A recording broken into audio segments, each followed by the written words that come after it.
उनकी आंखें खोलने और उनकी सोच और फिक्र खोलने के लिए तहरीक लब्बैक के जलसे काफी हैं।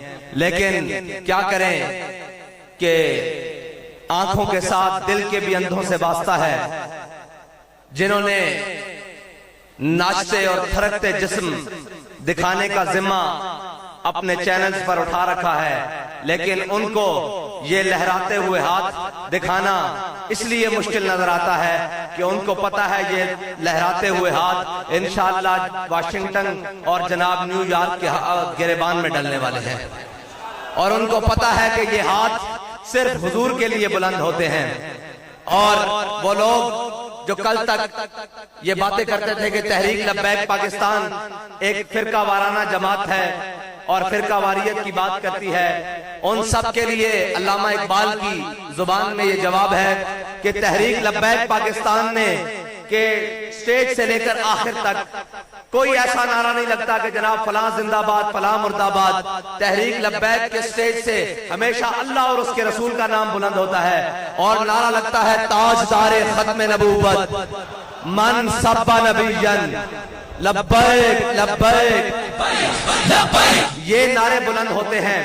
और जनाब अगर तहरीक लब्बैक पाकिस्तान के मुकाबले में जितने भी उम्मीदवारान हैं या जितनी भी जमातें हैं, उनका नारा है कि शेर आया, गिद्दड़ आया, लूमड़ आया, बिल्ला आया, कुत्ता आया, उनके नारे हैं। इकबाल कहता है इकबाल ये हिंद के फिरका साज गोया आजरी कर रहे हैं। इकबाल कहता है ये सनम बुत बनाकर सामने तो नहीं रख सकते, लेकिन सीनों में बराहीमी नजर पैदा मगर मुश्किल से होती है, हवस छुप छुप कर सीनों में बना लेती है तस्वीरें। इन्होंने बुतों की तस्वीरें अपने जहन में बना रखी हैं, अपने दिलों में बना रखी हैं। इकबाल फिर करे क्या? इकबाल कहता है इकबाल ये हिंद के फिरका साज गोया आजरी कर रहे हैं, बचा के बुतों से दामन अपना गुबार राहे हिजाज हो जा। इकबाल कहता है सारे तो दामन छुड़ा के हुजूर दे दामन नाल वाबस्ता हो जा।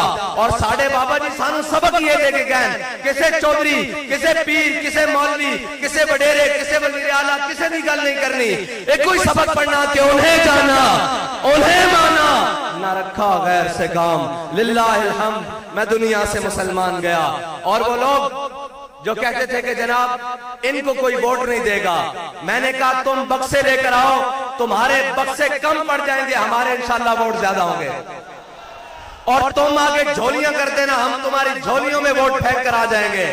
और याद रखना अगर तुम तहरीक लब्बैक पाकिस्तान का रास्ता रोकने के लिए आए हो तो फिर तुम्हारे दस्तों पर तुम्हारे दरवाजों पर कोई और चीज दस्तक दे रही होगी, और वो चीज फिर इलेक्शन नहीं होगा, फिर इसका फैसला हो सकता है मैदान के अंदर हो। इसलिए तहरीक लब्बैक का रास्ता नहीं रोको, इसलिए तहरीक लब्बैक पाकिस्तान का रास्ता नहीं रोको। ना ये गिनती में कम है, ना ये वोटों में कम है, ना ये किसी से जज्बे में कम है।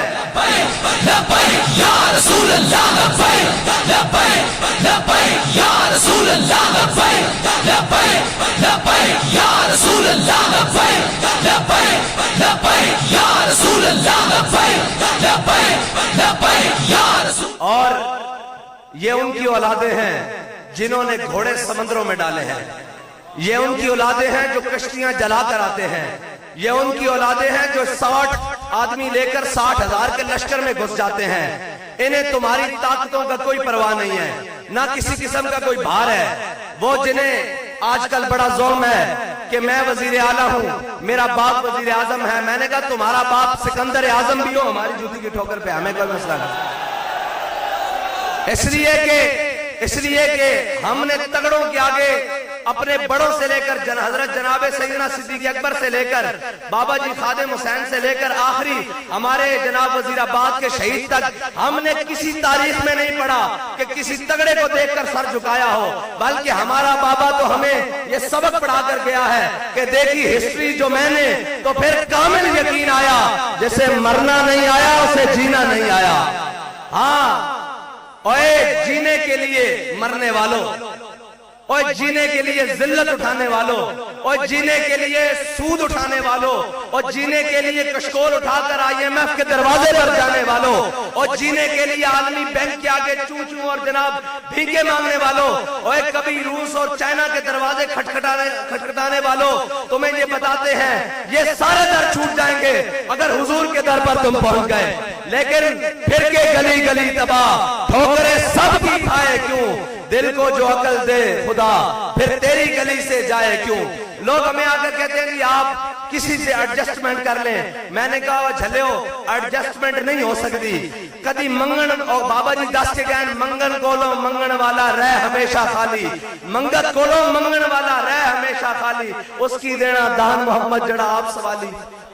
ए शायद जड़े पढ़े लिखे दुनिया के सब नालों ज्यादा कहने आज अमरीका दुनिया का दूसरे नंबर से मकरूज मुल्क है। जड़ा खुद मकरूज है उन्हें तुहानू की देना, जिन्हें तुहानू की देना है। सारे पढ़े लिखे जड़े कहने हम मईशत को बड़ा जानते हैं, उठाकर देखो दुनिया में दूसरे नंबर पर मकरूज मुल्क अमरीका है। उससे मांगने जाते हो जो खुद मकरूज है, उसकी बारगाह में क्यों नहीं आ जाते?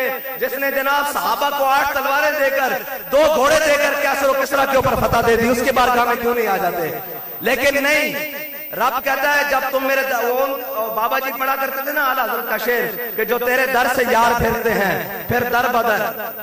एक आता है कहता है मैंने रशिया के साथ चलना है, एक आता है कहता है मैंने जनाब उधर चलना है, एक आता है वो कहता है मैंने जनाब चाइना के साथ चलना है, एक आता है वो कहता है मैंने नेटो की गुलामी का तोक गले में डालना है। हम कहते हैं इनसे सबसे दामन छुड़ाओ और बाबा जी का वो सबक याद करो कि मेरे हाथ में था जब तक मेरे मुस्तफा का दामन, मेरे पांव चूमती थी यही गर्दशे जमाना।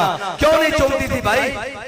1000 साल हमारे बड़ों ने पूरे बड़े सगीर पर हुकूमत किया है, तुमसे इतना सा पाकिस्तान नहीं संभाला जा रहा। बातें करते हो जनाब ये है पूरे बड़े सगीर पर जब अंग्रेज की हुकूमत आ गई, जब हुक्मरान जनाब साजिशों का शिकार, महल्लाती साजिशों का शिकार हो गए, उस वक्त मदरसे में बैठने वाले, मस्जिदों की चटाइयों पर बैठने वाले एक मलंग, एक उलमा और एक जनाब सुलहा दरवेशों और पीरों का टोला उठा, एक जनाब जमात उठी जिसने पूरे बड़े सगीर से अंग्रेज को निकाल कर बाहर फेंक दिया।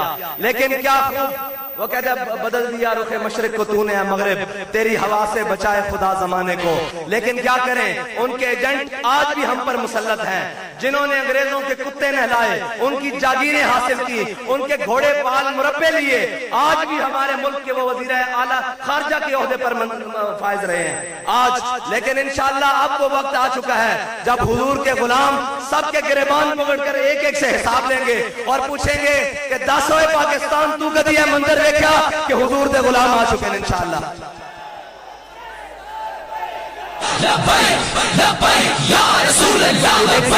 भाई तुसी थके बैठे हो, बाबा जी पढ़ते हैं ज़ौफ माना मगर ये जालिम दिल उनके रास्ते में तो थका न करे। लाओ में पैर देना या रसूल अल्लाह, या रसूल अल्लाह, या रसूल अल्लाह, या रसूल अल्लाह, या रसूल अल्लाह, या रसूल अल्लाह, या रसूल अल्लाह,